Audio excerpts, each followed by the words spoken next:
forward.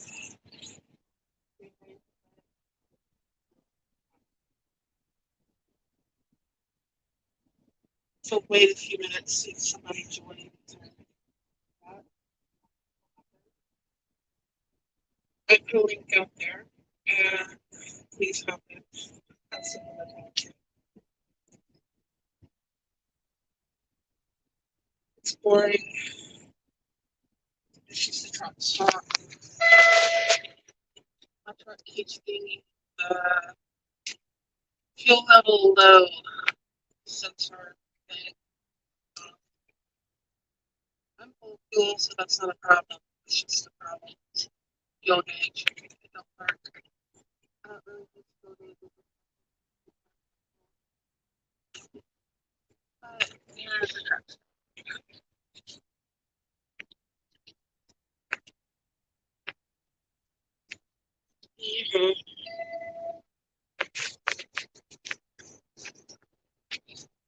So if anyone's out there you'd like to jump in,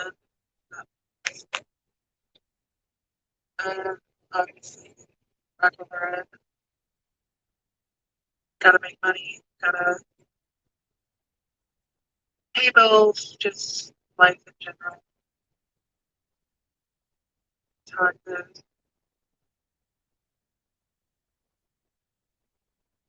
and I've got one headlight,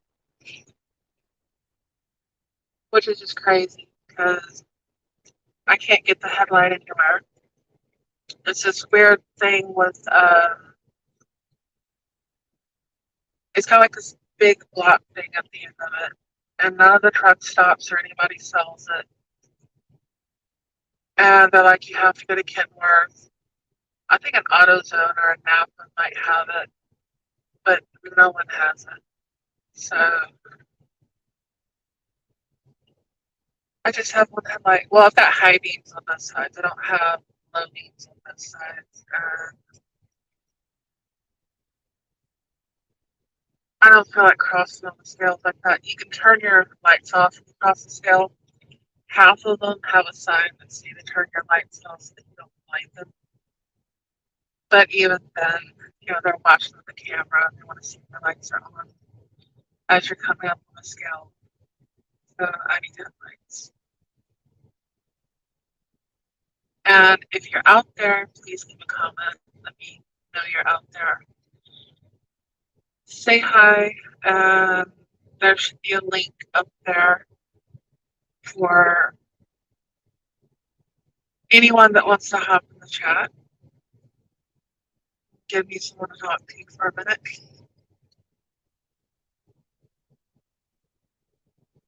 Other than that, I don't know. It's just back to driving. Looking at healthier food, healthier things to cook for my channel. I cook good food, but it's not necessarily healthier. It's just good. Is this my semi-cat? Yes. Instrument panel. Here's my other panel. See that? I can change it. Pull up some other gauges. There's some more gauges. If you can see those. Transmission temperature. DEF status with filter. Torque. Gauge, which is kind of like manifold pressure. Miles per gallon. Idling, so that's going to be pegged. Like, not good. Go to the other screen.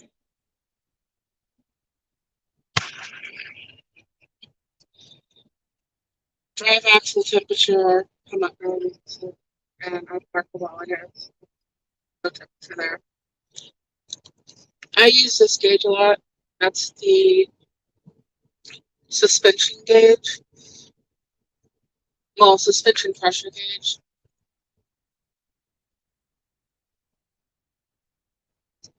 and it tells me how much weight I have on a suspension. Usually up there about 60 and about 34 on my drive, just a little, like a needle width over 60. It's a little different from truck to truck, and you kind of get used to how your truck's gauges. It helps me axle out my loads.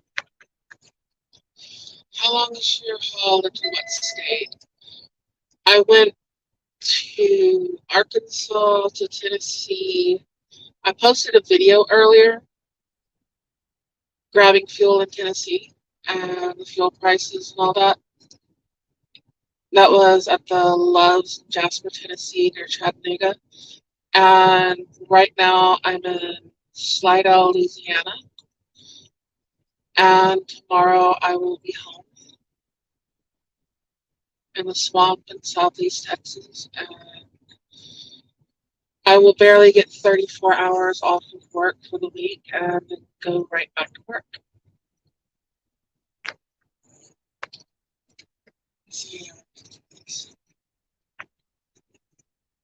Engine fan, cruise control, take brake, DES switch, traction control, air conditioner, air duct, the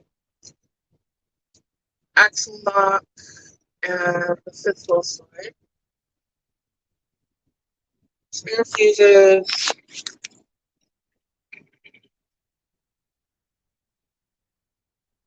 dash panel lights, the floor light.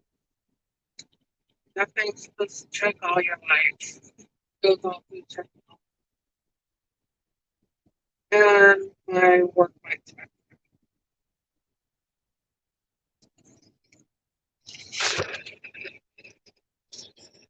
And yes, Vanessa Kitty, I am back at work after the accident. I still have to go to wound care.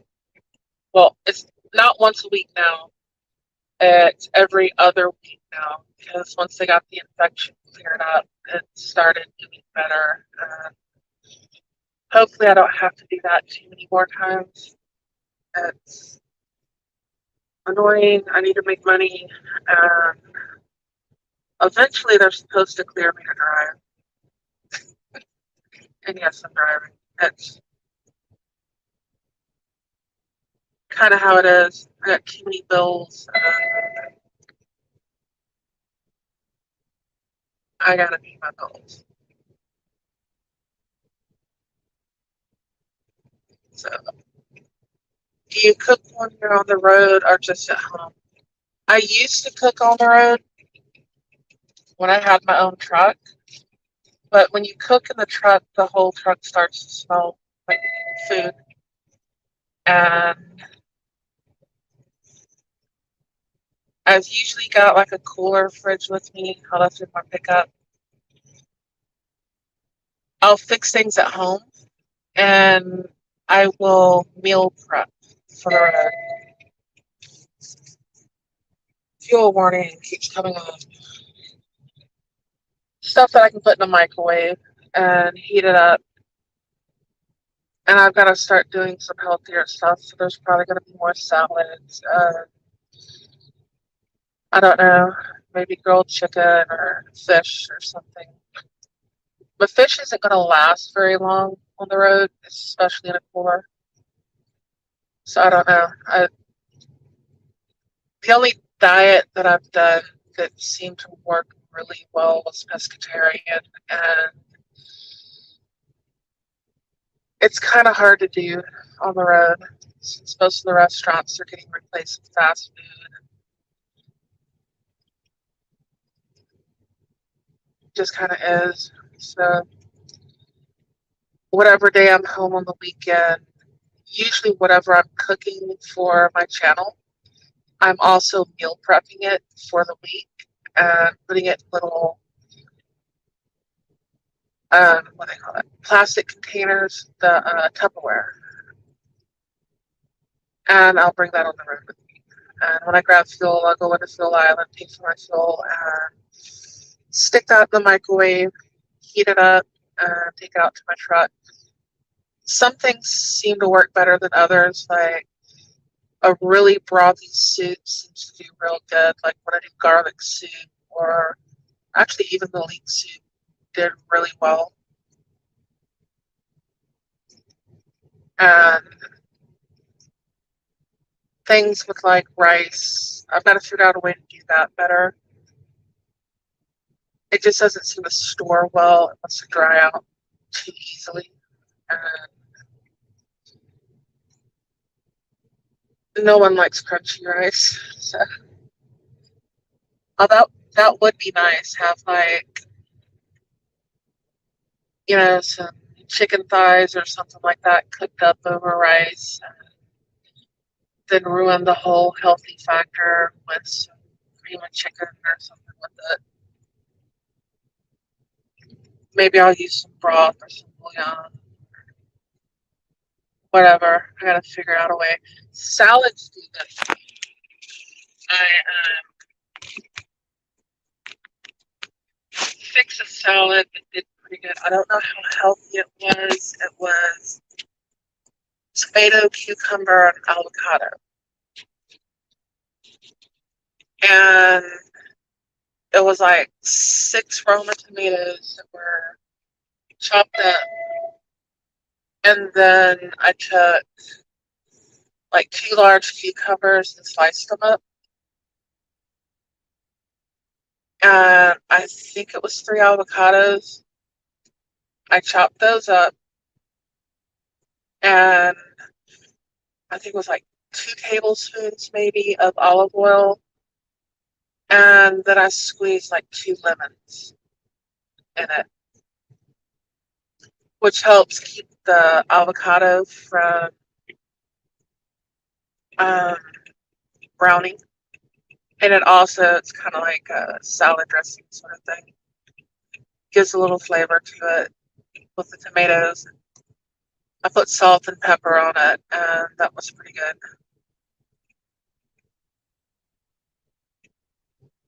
I could do the pescatarian thing pretty well, but it's like every once in a while I have to have a cheat day, have like a ribeye.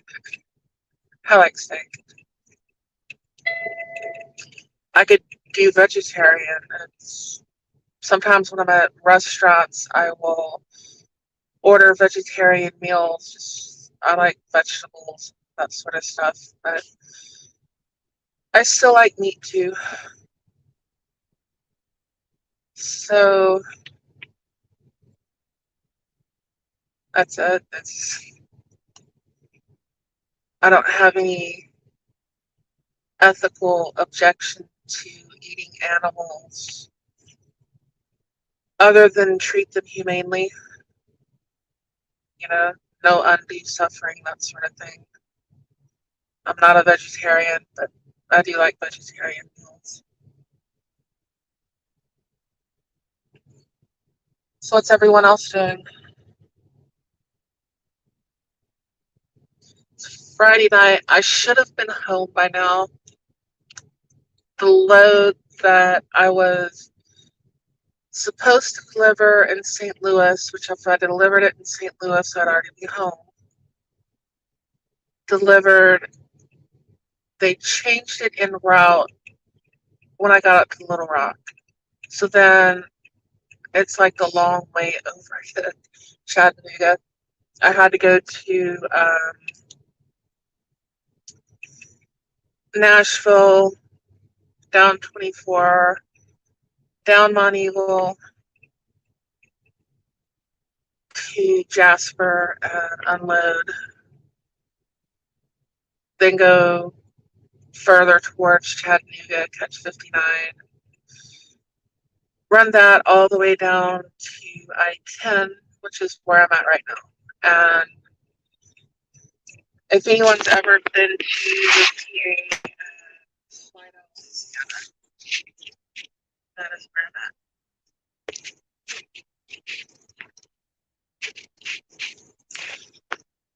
And I went inside and I posted some pictures on my Discord. Camera off for a second. posted pictures on my Discord of the menu. This is one of the truck stops that still has a restaurant, but unfortunately, they're not all open every night. They're not all night anymore. And they close at 8, so I barely got my food. On the Discord, posted pictures of what's on the menu. So healthy options are not that great. It's like a salad or some kind of trash fish they're serving. It's not tilapia. It's some kind of white fish. I think it comes from Vietnam. It'll be farm raised over there and brought over here. You really don't want to eat it.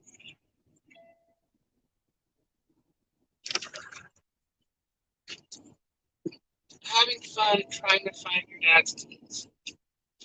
He has dementia and is adamant he hasn't had keys for 5 days. He had them home after dinner, so tearing to the house for his keys. I can't say anything about that. Well, I'm not as bad as my wife is. She has always eaten her keys. I'll lose my keys like once or twice a year, and then I can't find them. Luckily, since I've had keys that cost $300, I haven't lost any of them. But I've lost whole key rings with equipment keys and all kinds of stuff.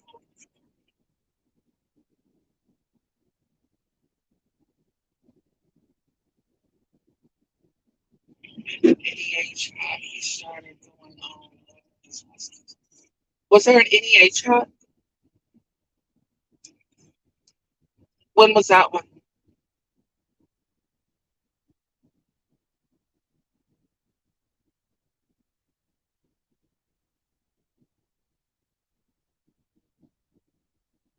I saw Yankee had a chat on today. I didn't see anything from NEA.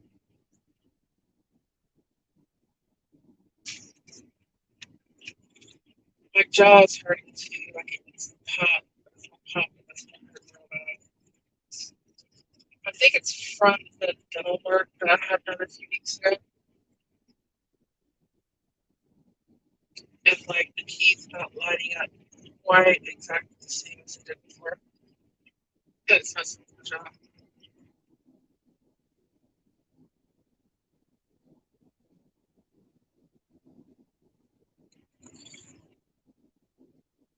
Today, when you mentioned banana prices,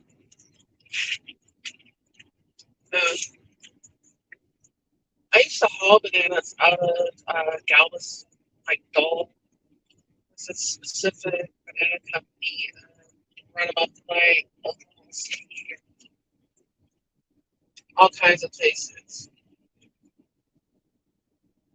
Had to be careful or they'd ripen up in your trailer and you're kind of screwed. Yeah, $6 diesel prices aren't any fun, but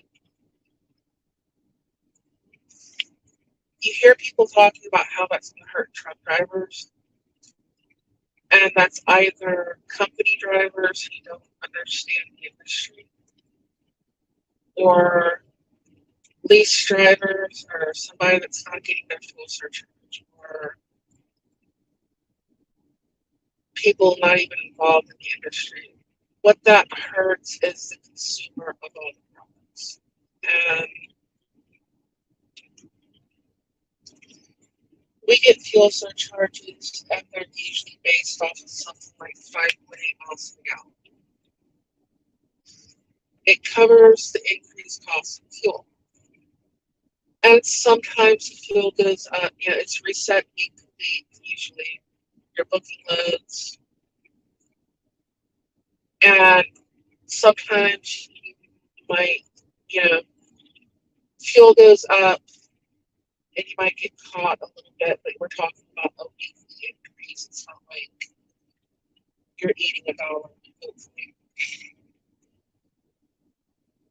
So we get compensated for that. And I make more money off the fuel price. I generally get 6.2, 6.4, something like that on the fuel mileage. Depends on where I'm going, what I'm hauling. And the surcharges are based off of my 5.8. And I get paid percentages, so that all goes into the cost. And the higher the fuel surcharge goes, the more money that I make. So it's not hurting me, driving the truck. That cost is paid by whoever's ordering the product. And right now, I'm hauling chemicals and stuff, so it's not like when I pull the dry van or when I pull the reefer. But whoever is ordering that product, the cost, they're paying for the cost of the product and the cost of delivery. That fuel surcharge, no matter where the fuel surcharge is actually coming from, is being paid by that customer. That customer then takes the product, the increase in cost, and that increase in cost goes into whatever products they're selling. So that causes everything to sort of go up for the most part. Yes, there are a few things like bananas, as Ghost Shadow has mentioned. They're the same price. But I don't think people are going to pay much more than 55, 56 cents for a banana. At that point, they're just not going to buy a banana if it goes any higher.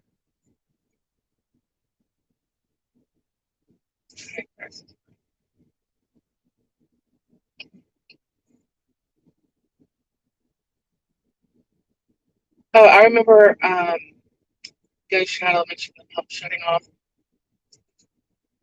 When fuel went up so high the first time, 07, something like that, during Bush,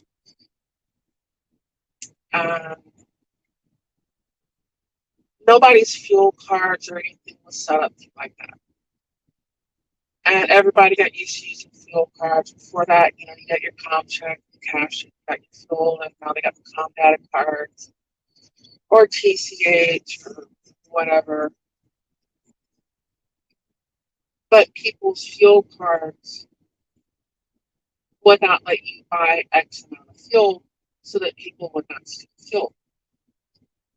So you stop in Kingman, Arizona, and your fuel card shuts off at like $700, $800, and you need to grab $1,200 worth of fuel. That got interesting. I think they were better prepared for it the next time when it happened under Obama. Then now everyone's kind of used to it there. But it's like you almost wouldn't get enough fuel to get to where you were going. And in some cases, some drivers probably couldn't, but I'm sure they worked it out with their companies. It's like, hey, I need a little bit more fuel. The fuel card won't let me get enough. But yeah, it was interesting. Drivers going into fuel island pissed off because the pump shut off on them and calmed out and not wanting to turn it back on. And they're not allowed to get fuel again until the next day. Because most of our cards are set up to where you can only grab so much fuel a day. Because people suck. And if anyone's spent any time in a truck, you've probably heard somebody on the radio at some point selling fuel. Probably selling it at a discount. What they're doing is they're doing something illegal and they're selling their company's fuel. And they'll fill their truck up and they'll fill your truck up and they'll get you to pay them cash. I believe that's a felony. So to prevent stuff like that, you can only buy so much fuel a day. And that's probably the only place where the increase in fuel costs as far as driving a truck goes would be a pain in the ass. Because if it gets to the point that I can't put enough fuel in my truck to drive for a full day. But there's a simple solution to that. You know, call the office and it's like, hey, I won't be able to get there unless you increase the limit on my card. And if they want to live there, they would increase the limit on the card. I would get my fuel, so it's not really until I go home and I go to the grocery store. Things are more expensive. It's kind of like oil field that way, where, and I'm kind of related to oil field as far as what I'm doing, but they want the prices high. Like you see the oil field workers, and they'll have bumper stickers on their car that says, some people can't afford $2 a gallon for gas. And they're not talking about $2 a gallon being high, they're talking about $2 a gallon is too low. Because they know if it gets down to that, they're going to get laid off. Drilling's going to slow down. It's all about money, you know, so they want the pricings. It's all about the money, whatever it is. Canada and Alaska added a $75 fuel surcharge when fuel price went up. Extra 25 cents per item, refuse delivery of 512 packs of Miller because it's extra per item charge. Yeah, shit happens. I used to like when somebody got overages for my full refill. There was one place over in San Antonio that I became friends with workers because you would either have to donate the stuff as would be delivering me. And it's like this one time there, I had like a whole, you know, like 70-pound box of clips. And they're like, you know, I wasn't able to donate them anymore. If you donate them to a few weeks or something. So I like dispose of them. Like, okay. I walked inside and I'm like, they told me to dispose of them. Um, does anyone have like a car trunk or anything like that I can dispose of this box of ribs in? Because they were going to make it anyways. And the guy's like, oh, yeah, sure. He goes, he uses his car. And I just, you know, they meant to put them in the dumpster. But at that point, you've made friends out of lumpers. And when you show up, all of a sudden you're not last in line anymore. Any of that stuff. Okay. I remember when I did like Otis Spunkmeyer muffins, there were always overages and stuff like that. So I would come home and I'd have like a whole pot of Otis Spunkmeyer muffins. And there was one time that I had damages on a pallet of Nesquik. And I got enough Nesquik out of that let's see, how many years was it we didn't have to buy any? There was like 12 years that we just always had Nesquik. Anytime my son wanted chocolate milk, there was Nesquik. I think he would go get the Nesquik. And then we finally ran out of it. Interesting things about driving. Anyway, if someone out there could let me know how this headset sounds, it would be awesome. I had to get a new headset because my last one finally use for the charge anymore. I got the Blue Carrot, X something or other, a 450S. It does way too many things. As long as it sounds good.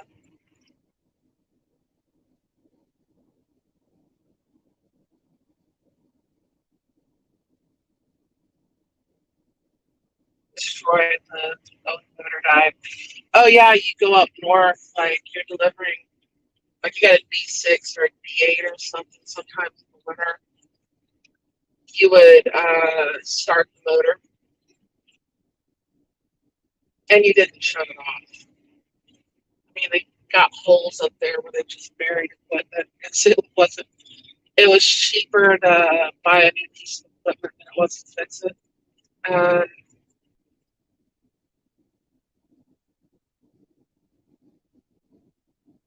Having variable audio sounds like two cans in a string.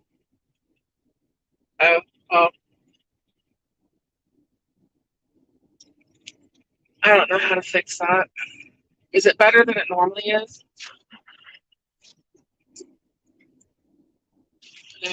Once the temperature gets so cold, they're not shutting that equipment off. Not unless they have someplace warm they can bring it inside, because you're not going to get it started again.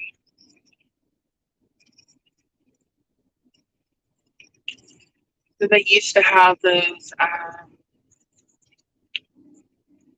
want to say shale, but it's not shale. It's not shell. You know, it's like these little slivers of flint that they would make a road out of.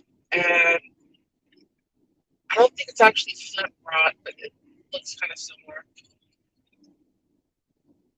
And you did not want to have um, new tires when you ran across it, because the grooves in the tires would pick up those pieces of rock, and they were sharp, and they would pop your tires. You'd want them at least half blown out. I don't know if you ran on any of those roads, Mr. Ghost Shadow, but you might know what I'm talking about.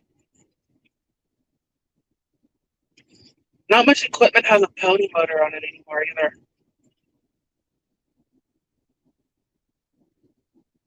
If that's what you were talking about. When I think about a pony motor, I'm thinking of a little gas motor on like a dozer or something like that that's used for a starter. And you start the pony motor because that diesel's not going to start; it's too cold, or it's just old enough that um, that's how you started them. But anyways, on the side they had this gasoline, looks like a lawnmower engine kind of motor. It gets started up. It usually had the rope that you wrapped around the thing with the handle, just like a lawnmower or something like that. And you would pull it, and you'd start the motor, and that motor would get warmed up, and you basically had a lever to engage it with the flywheel. So instead of having your armature and all that stuff on your starter, the electricity to it, it spins. You got your, I can't remember what they call it, armature, pushes the gear out and engages the flywheel. It's got its own gear. Um, you let the motor turn over till it gets to running, and then you pull it back.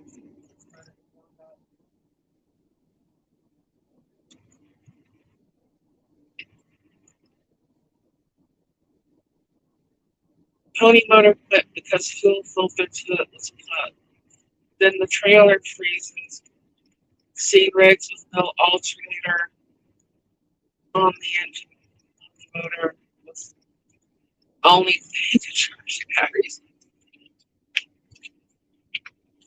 Oh, what I've done sometimes, because your alternator goes out especially with new trucks. The old ones you can run it without a battery.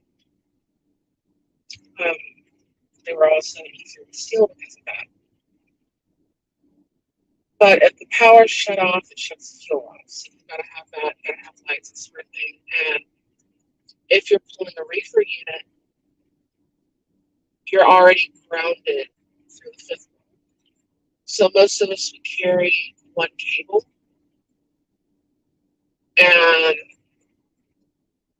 you'd hook the cable up to the positive on the batteries for the reefer, and you'd run the line up. If you had posts in the back and your batteries were in the back, it'd be easier. And you would basically just one positive cable. You didn't need a negative, it was already grounded, and you keep it charged that way. And you could get to where you were going, and then you could get it fixed. Or if you fell asleep with your lights on and passed out for a couple days, like I've done before, wake up and the truck won't start. You get out, just put the cable up, start the reefer, let it charge the batteries. You never need to jump if you have a leak.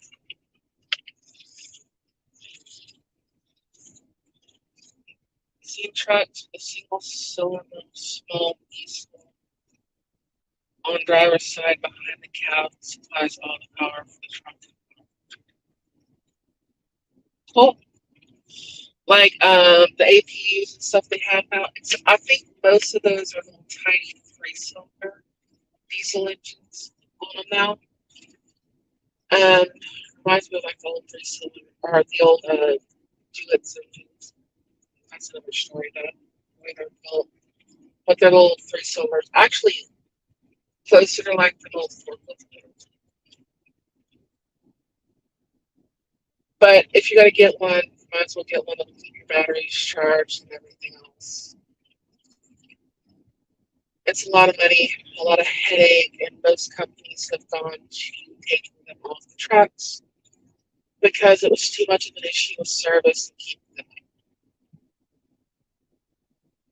I actually like having optimized idle.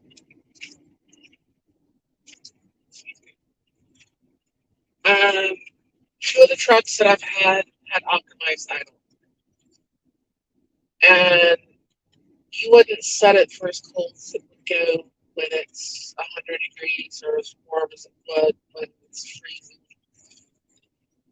You'd set it at a reasonable temperature. If it's cold, it's going to be a little bit cold inside the truck. It's going to be tolerable. If it's warm, like it's 90 degrees, you're probably going to have it set somewhere in the high 70s. So your truck will actually shut off.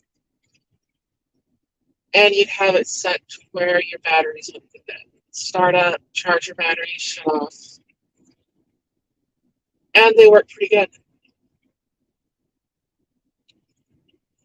I ran like that for years. I actually prefer that over the APUs. But at least the APUs run off your tanks on the truck. They're just tied in on that. If you have a reefer, which I haven't ran a reefer, well, when I was pulling a dry van, sometimes at Christmas, we had a Walmart contract. And just to stick around the house, I could do that for a couple of weeks. And I'd pull a reefer for them. But the last time I pulled one for a company that I worked for was 2007, 2008,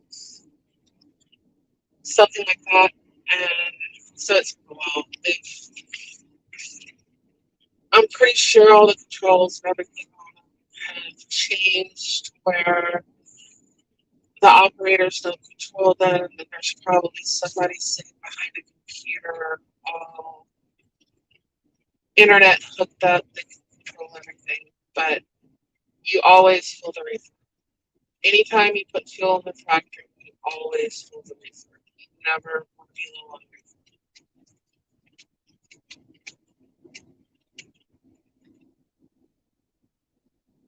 kind of treat DEF the same now, especially, they're worrying about more DEF shortages. Some places don't have it.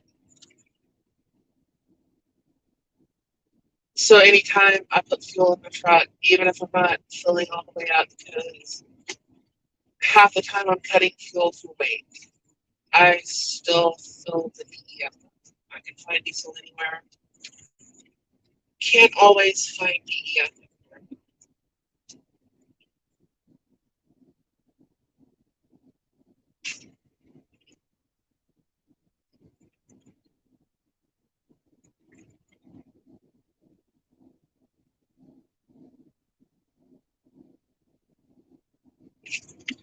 Oh yeah, don't want to let that happen. Which beer company was that? I'm wanting to say it was Budweiser. We saw Bud or pretty much any of it. Depends on where it was. But they figured out they could save X amount of money over X amount of cans by making the cans, I think it was like 1,000th of an inch or milliliter, whatever it was, thinner. Well, the problem was delivering the product. The cans vibrate and they rub against each other. And they ended up with a whole bunch of damages because the cans wouldn't make it to the receiver without leaking.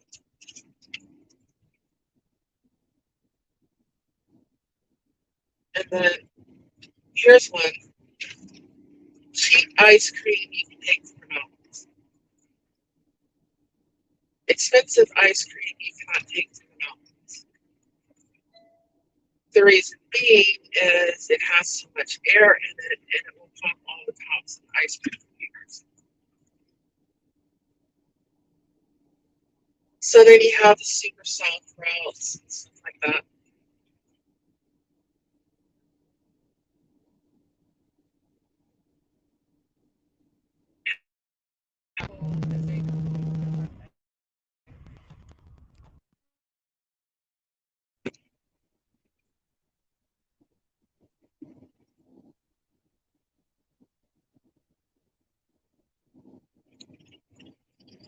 Yeah, it's weird. And it's like ice cream generally freezes somewhere between 5 and 10 below zero. So if it's 5 degrees, your ice cream's gonna melt. You have all the tattletales in the trailer and everything. Usually have it set like 20 below continuous. I had one load that kept getting heavier on me, and I can't remember the temperature it was set at, but I know it was like 25, 27 degrees below zero outside. And somebody forgot to pull, or no, somebody forgot to plug the drain holes in the front of the trailer. And they loaded it, and it was fine where I picked the load up. But it kept getting colder, and my trailer kept getting heavier, and it wasn't ice on the outside of the trailer. And there's an ice tolerance, usually a few 100 pounds or so, depending on what state you're in, just because of the ice still up on the outside of the trailer. But I noticed my suspension gauge kept getting heavier and heavier. And the temperature difference between the outside and the inside was enough that there was enough humidity in the air that what it did was it created a snowblower inside the trailer. About like 27 below zero, blowing in from the front of the trailer, the holes with the humidity or whatever. Usually once that cold, it sucks the air and the moisture out of the air.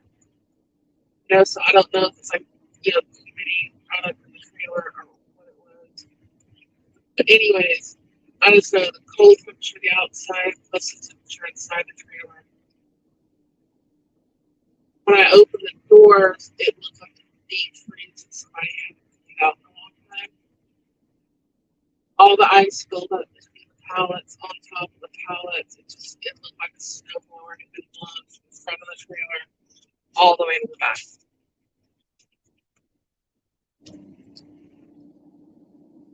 Fahrenheit or centigrade, the one that we use in the United States.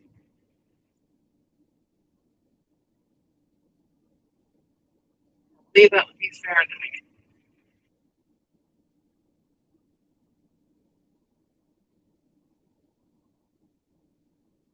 At a certain point, though, it's just so cold it doesn't matter. I've been at 30 below zero, I've been at 40 below zero, and I can't tell you the difference between the two. It's just too damn cold.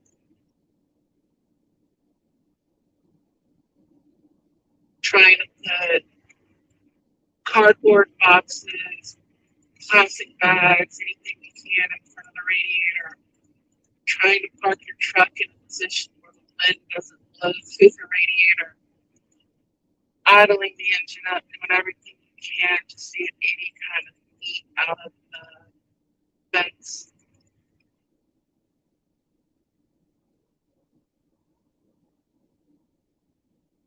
Oh, yes, they do. Quite long, thank you. Um, I'm doing better. My leg's feeling better. I'm still having problems with one shoulder. Got the infection cleared up on my leg.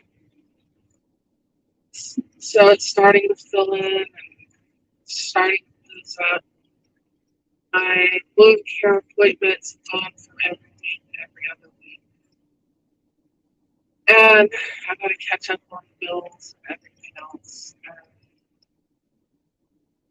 Do my thing.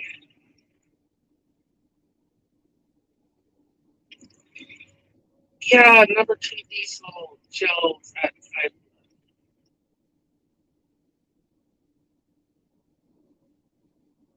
What's really funny is when you take Howls out of the side box, it's 20 below and it smells white and frozen.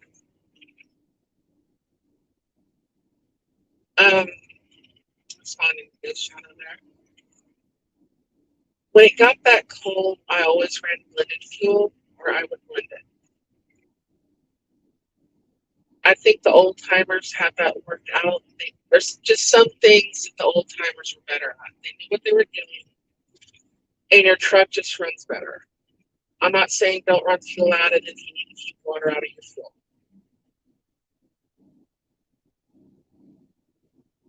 But when it's that cold,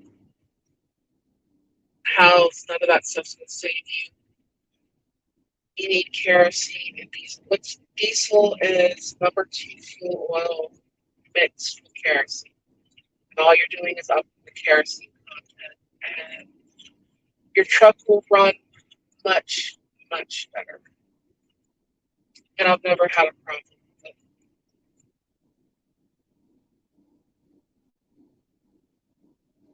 What's funny though is people don't realize what those other fuel pumps are at the fuel island.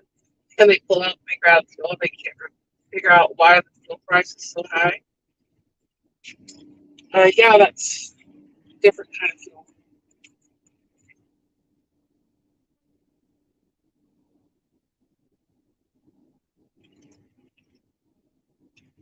600 gallons of gel and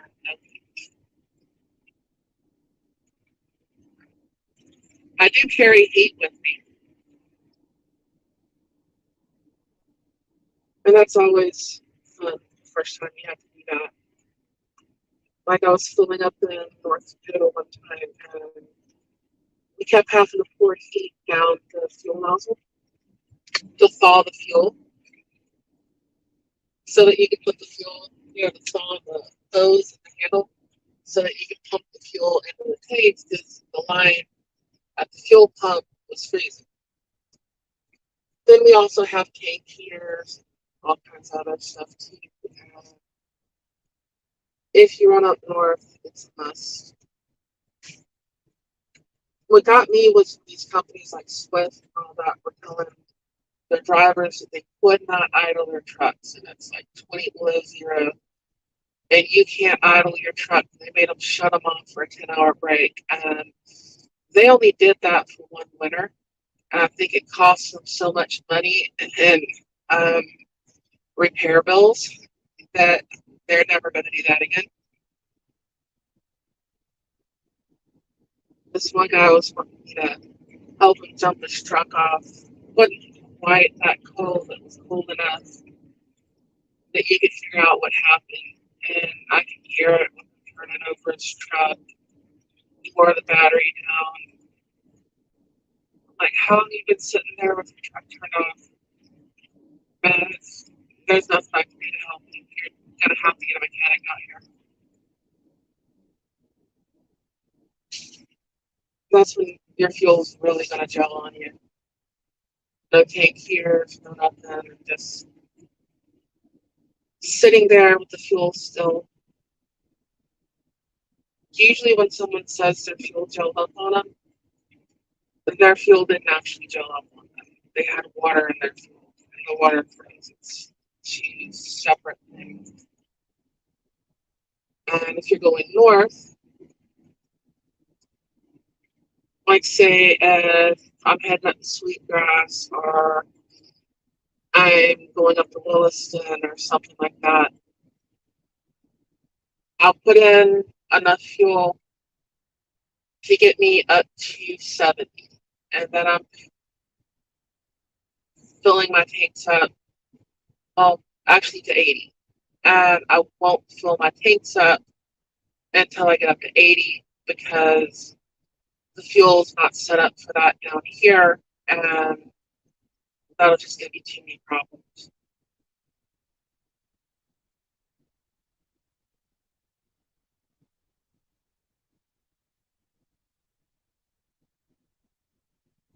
Oh, yeah. You don't ever want to shut off the truck when it's that cold. Ever. And you don't want to run out of fuel. And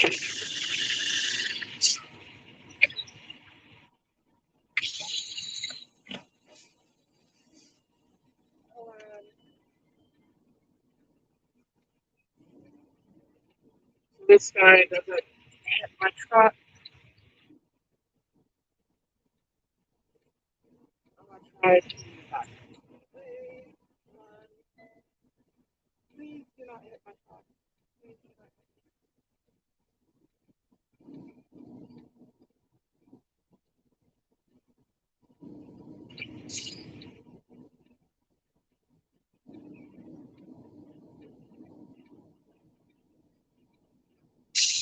Okay.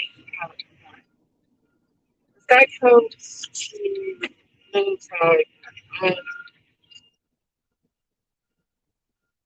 where I'm parked at, he is inside beside me, but there's nothing. Well, there's no one behind me. There's no one behind me.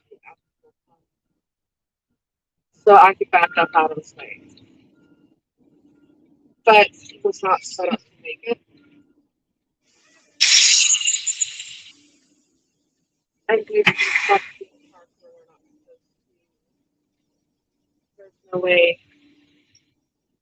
Well, he could back out of there, but he was gonna get in and out of his truck a bunch of times. So backing up and, you know, being a nice, courteous driver is the better option. So release the brakes, back up. He got his trailer around, straightened up, and he's parked. He makes it over here in a minute and say thank you, or he may be an asshole. So, because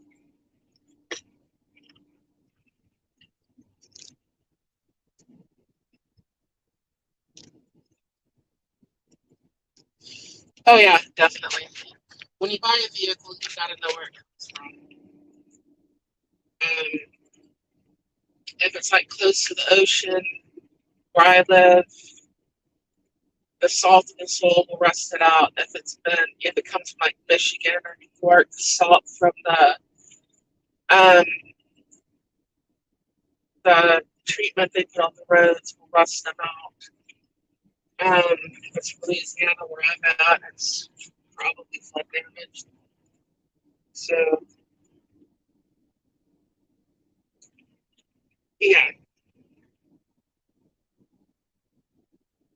my truck gets titled a lot.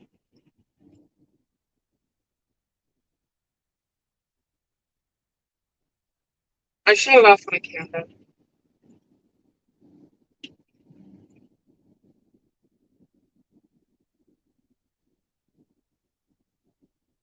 Talk about somebody filling the tanks with number two when it's 60 below. Not as drastic. Well, would have been. I had a driver one time when I was a driver manager. I was still driving trucks, but I was like lead driver and driver manager. And they tried to get me inside all the time in my work, so I went through it. But where they had us filling the trucks up at, the it was a gas station. You know, these are local delivery trucks that have you know the gas station nearby. And on their outside pump, they had diesel. Their fuel cards were at that. It was a Chevron station, so we had all filled up there. And you already know what he did. He filled the thing up with gasoline, and he realized what he did, and he brought it back. He was embarrassed, and that was he had a few other mistakes that he had done, and I had to let him do it. But what I should have done is had him um, sign out all the gasoline before I hired him, because it ended up being me. And when I got done, they wanted me to go out with the load. I'm like, I'm not driving anything. I'm not even driving my car. I'm driving tight. Because, you know, all I had was a hose and a 5 gallon drum and start cycling gasoline that had a little bit of diesel in it. Can't remember what we ended up using about it. I think we went to lawnmower years and stuff like that.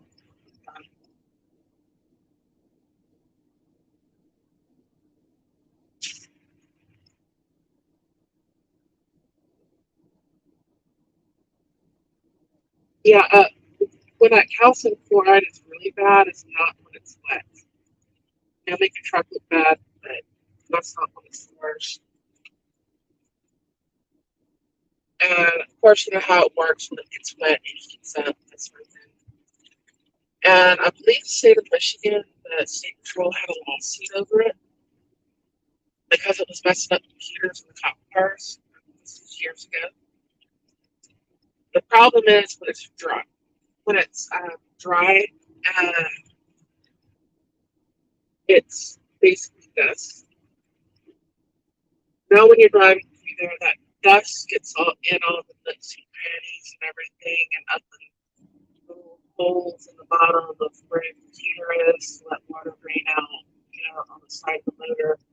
Like, if you notice, like cables on the front side of it, at the very bottom of that plug, there's these little hole like that, and it gets up in there, and then it corrodes out all the contact plates and everything in there, and you start having electrical problems. Same with lights and that sort of thing. It's like, you know, you splice it once, you splice it twice, at a certain point, you just replace the whole harness because it's not worth splicing it anymore. Yeah, the calcium chloride is bad on anything metal and anything electronic.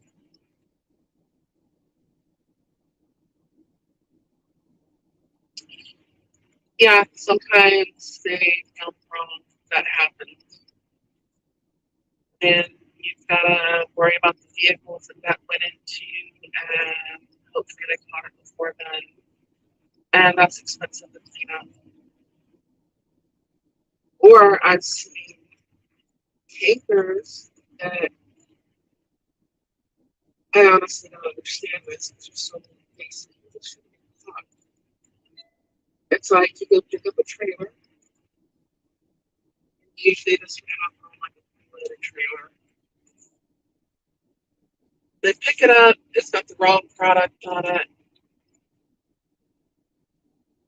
probably the wrong trailer. But anyways, or somebody loaded the wrong product in the wrong trailer. You know, the placards are for the products in the trailer. They grab it instead of looking at their bills and verifying the UN number and all that, saying, okay, we got this, we got that. Then they get to where they're going and, say they're supposed to be unloading, Fast or something. Who knows? And they hook up and nobody looks at the placards in the trailer. And then they unload it and they pump who knows how many gallons into whatever tank and contaminate the product. When there's just so many points in between that somebody should have caught that. You know what product you're loading, you verify that with the customer. Yes, I'm picking up this trailer, or hey, I have this trailer, we're loading this product. Cool.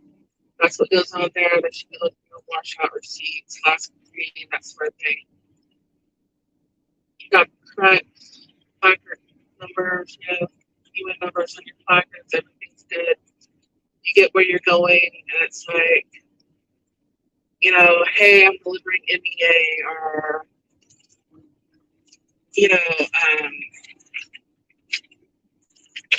hey, I'm delivering vinyl acetate, or what have you. And, the customer is supposed to verify that you have what product, and you offload the product where that product is to a tank with that product.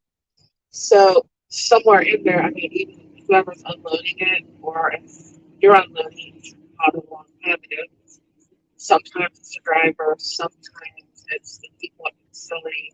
Depends on whatever rules and regulations they got there. There's just so many places that should have been caught.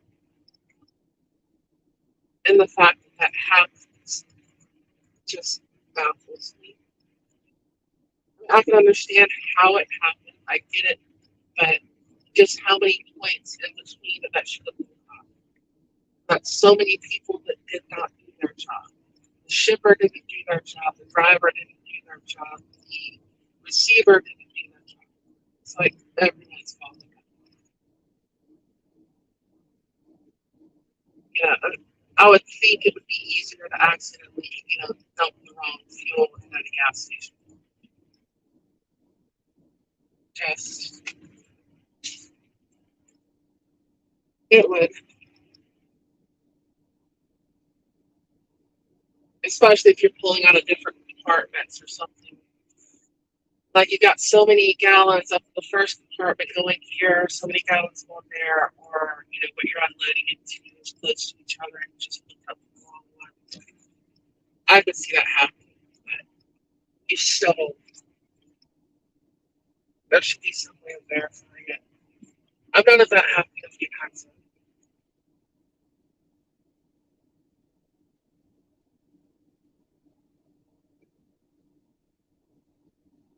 Yeah, it can get a bit smoky. I used to dump all my used oil in my diesel tanks.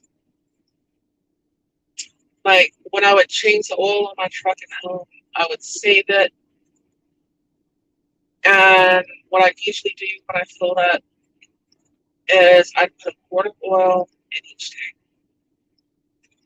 Especially when they started running this new low sulfur fuel, and it seemed to make my truck run better. But it's kind of like having an oil burner at home or in your shop to get rid of the oil.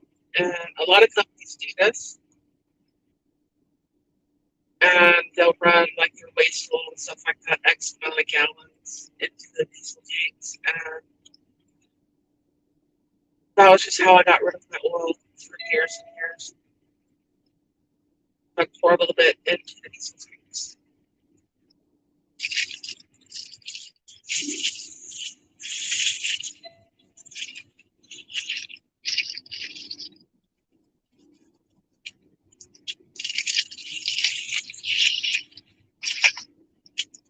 I might want to put this receiver over there. This guy doesn't wake me up in a minute.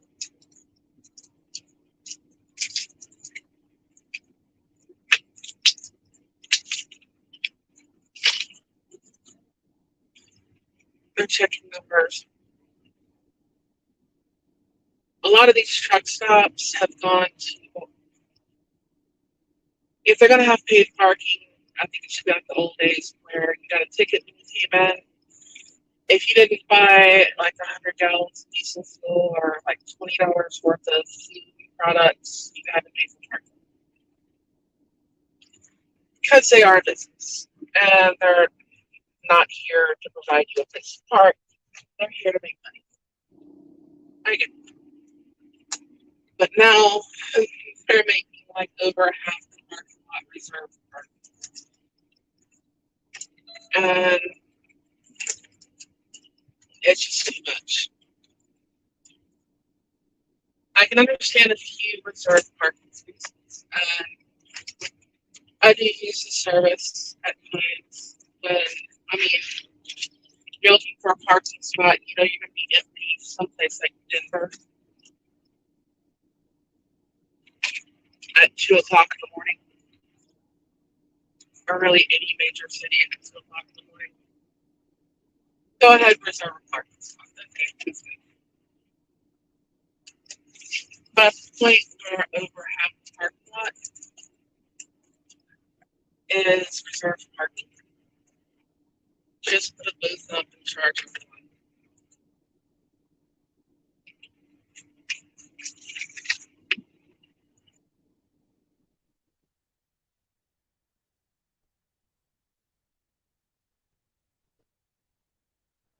Yeah, that's what the sulfur was. Sulfur was a lubricant that was added to it. And kind of like lead was added to gas, and then they charged us like they're taking it back out. No, it was added to gas that would not. And the diesel, that's what it was added as a lubricant. And it's actually the additives and the number 2 diesel that causes the gel so bad. Or technically, it's not gelling, it's what they call waxing. Either way, you can't burn it. Well, burn water. That's another thing. People are like, oh, dump this stuff in your fuel and it will get rid of the water. It doesn't get rid of it. It dilutes it to where you can burn it. So many parts per what have you. It disperses it within your fuel. So the point being is you put that stuff in there to disperse water in your fuel so that you don't build up a lot of water in your fuel. So that then when it does get cold, you don't have water anymore. And that will freeze.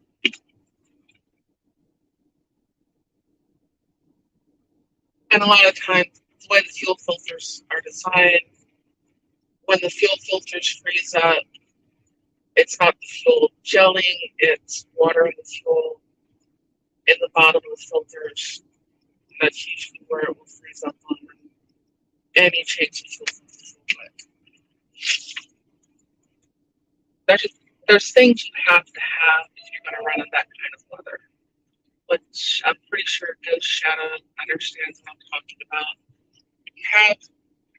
You carry heat, 911, you carry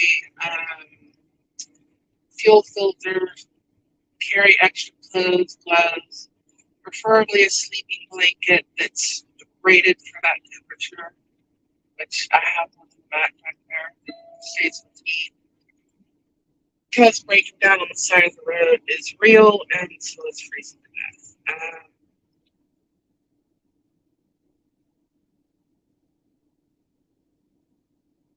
Oh shit. Stuff from Alaska's already got high sulfur. Oh,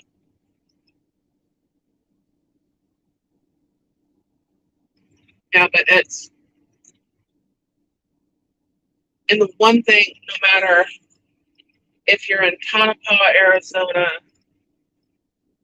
in August, or if you're in, you know, Alaska in February, the one thing you do not want to be without is water for so many reasons, especially if you break down or um, anything else. You gotta have water.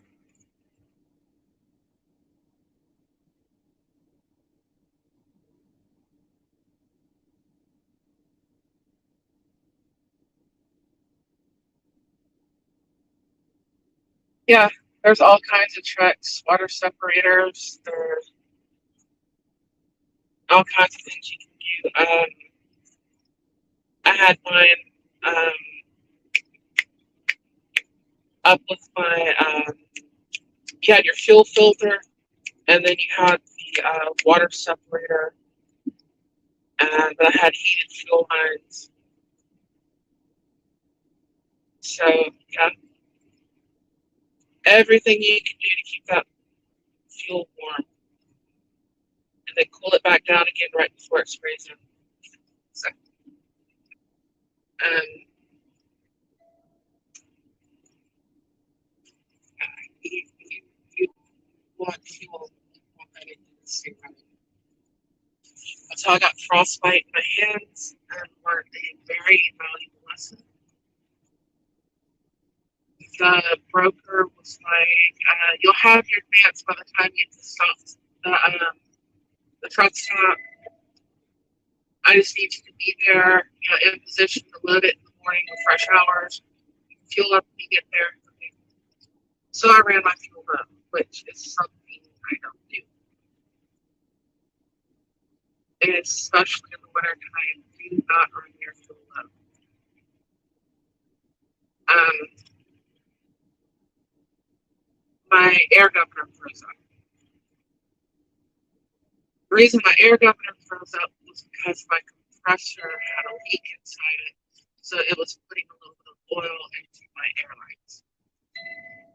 And the air governor on this one wasn't on the air dryer; it was on um, the compressor. I still had my old one that was overcharging. I did not have enough fuel to sit there and idle on the side of the road. The road was closed behind me, and no one's coming for help. And this is before cell phone signals got a lot better. And at that point, you had a choice: trying to fix the truck or probably die because it's way too cold. And the truck's not set up for that. It doesn't have that kind of insulation. That company truck has that kind of insulation. It's when you're down close to 30 below zero or better, and you got 90-mile-an-hour wind gusts, you got to do something. And there's two little lines on the air compressor, ones that are on the air governor, ones that are on the ass, and the two ones. You can't do that with really thick gloves. You know, take them off and getting them to thread back on, and that's just what's gonna happen. So by the time I got through, my hands looked like a piece of meat that you took out of the deep freeze. And nurse had my hands, and after I got to the truck stop, I could not take heat or anything else. The warmest thing that I could tolerate was ice water, and ice water was still hot, but they had my hands in ice water to the phone. Luckily, I didn't lose any fingers or anything like that, and they have lost a lot of uh, tactile feeling from nerve damage from the frostbite.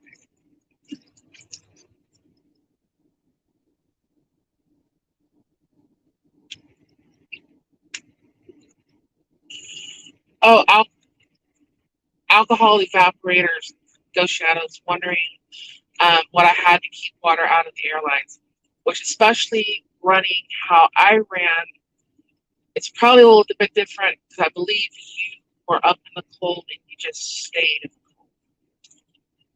Well, the problem I have is I leave like Gulf Coast, humid ass weather, and you know how a truck goes when it's humid, and your air compressor is picking up all the humidity and building up water in your lines and your tanks. And you have to drain the water out of your tanks, and you're going to build up more water in your tanks when it's humid.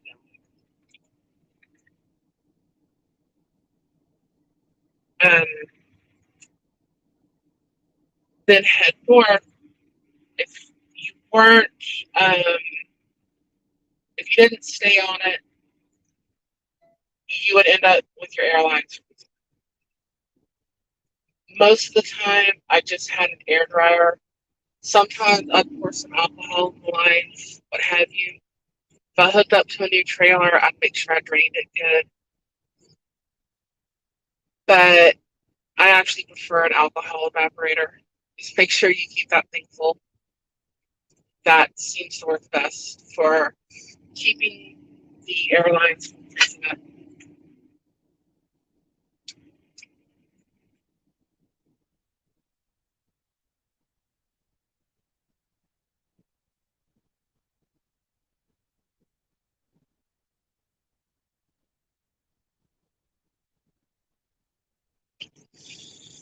Yeah, uh, that's also why a lot of them, their trailers would freeze up. They didn't drain the tanks in the trailer. Then you have the people that set hot brakes. Never do that. Never set hot brakes. Condensation will freeze. Unless you really want to get out there with the hammer and beat your airlines, beat your brake pads from your big brake drums. And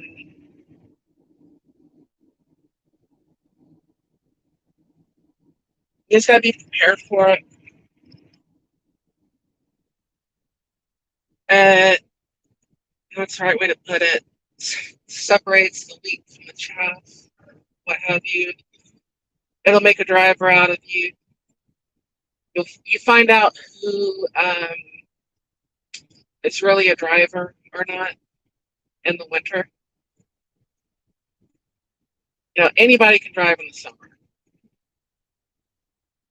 Wintertime was a whole different story. It's too much weight, roads get bad, too many issues you're dealing with.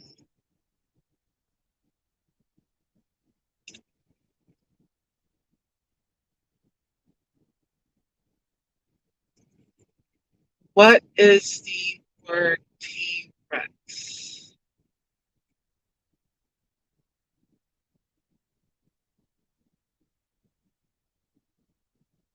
Okay, I don't understand. That was a good band, though.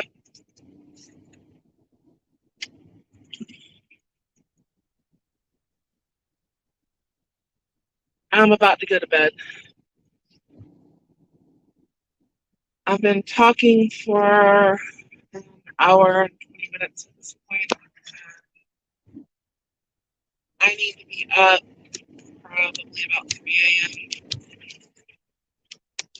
So that's about 4 hours of sleep. That's usually about what I get.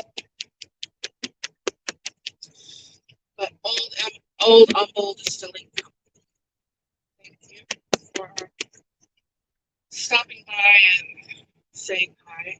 No Shadow, Corey Long, who else was here?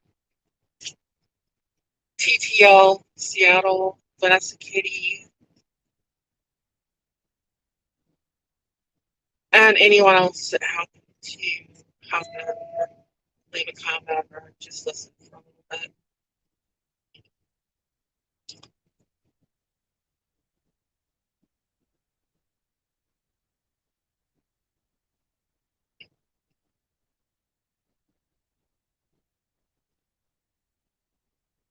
Oh, cool.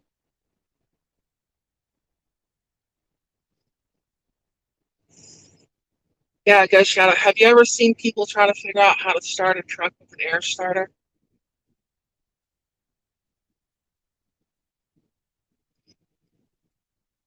that didn't have any idea how to start it?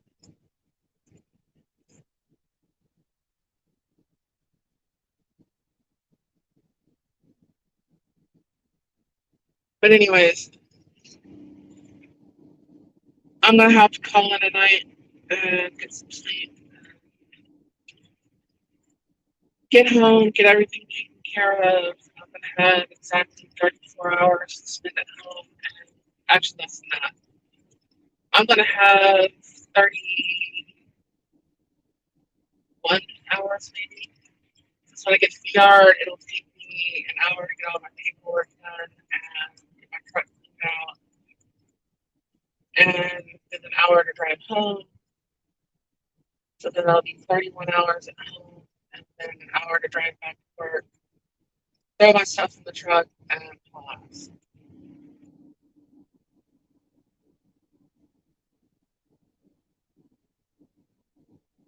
Oh, good Lord.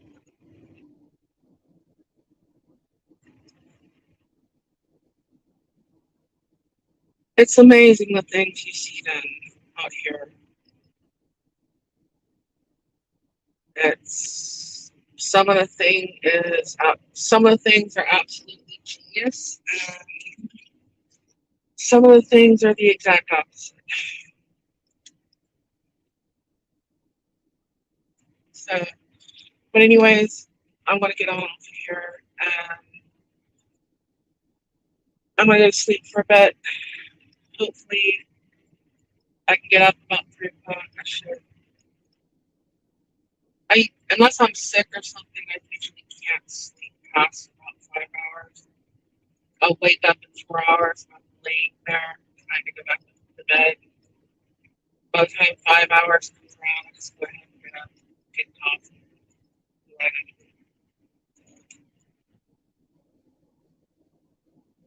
anyways, I'll let all you go. And thank you so much for listening to me ramble for an hour and 23 minutes. You're all awesome. Thank you. And I will catch you all later. Thank you so much.